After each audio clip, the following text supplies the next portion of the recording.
Welcome back to our study in the book of Colossians.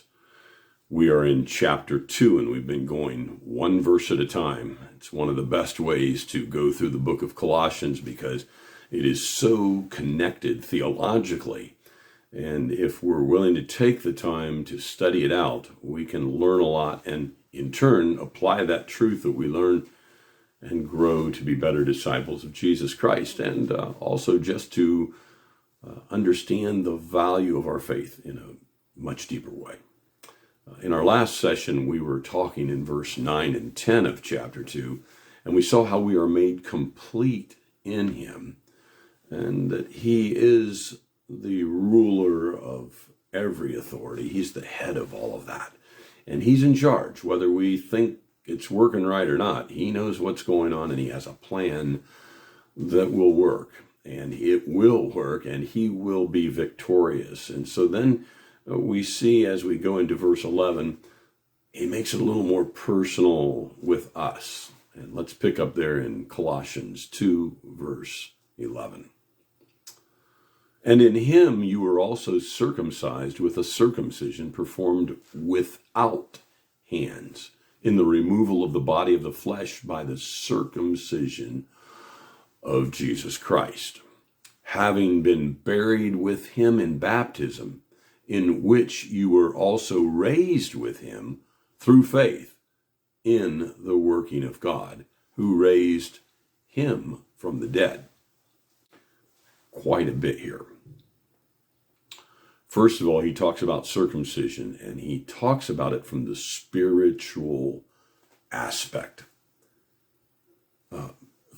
Physical circumcision was a sign that you were a genealogical Jew. The Jews in the Old Testament, the males were circumcised as a sign of what their lineage was and their heritage as a Hebrew, a Jew, an Israelite, all of those being synonymous terms. And it was an identifying mark, like as is baptism to the Christian believer. It is our identification with Christ and his church. How better to be identified than obviously to go through the exact same process. And so in the waters of baptism, we are buried with Christ and raised into life with Christ.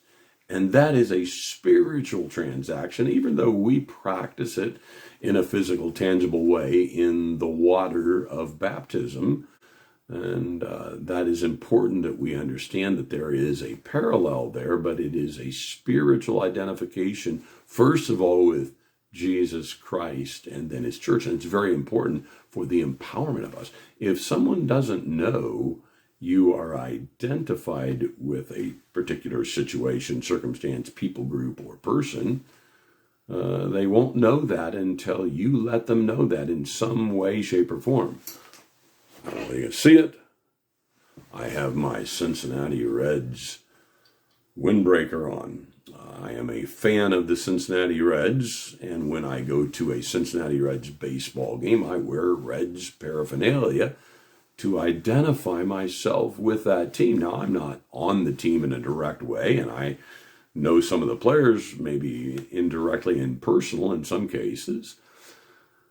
But the bottom line is I identify with them by what I put on. And Paul tells us in the book of Galatians chapter 3 that when we are baptized with or into Christ, we put on Christ. Kind of interesting. We look like him, we identify with him.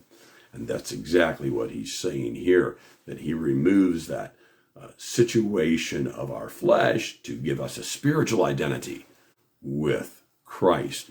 And so we are buried with him in waters by immersion, and that is the typical way that most people are baptized, and brought up into new life in him, because that new life identifies us as having new life, because we have believed that Jesus Christ is our atoning grace and sacrifice before God, and that in him we can stand justified. We can stand complete in him. Wonderful thing to think about. Again, as we keep going through Colossians chapter 1 and 2 and on through the rest of the book, we see this rich, deep teaching that Paul wants us to know who we are and who we are committed to. We'll pick up there the next time.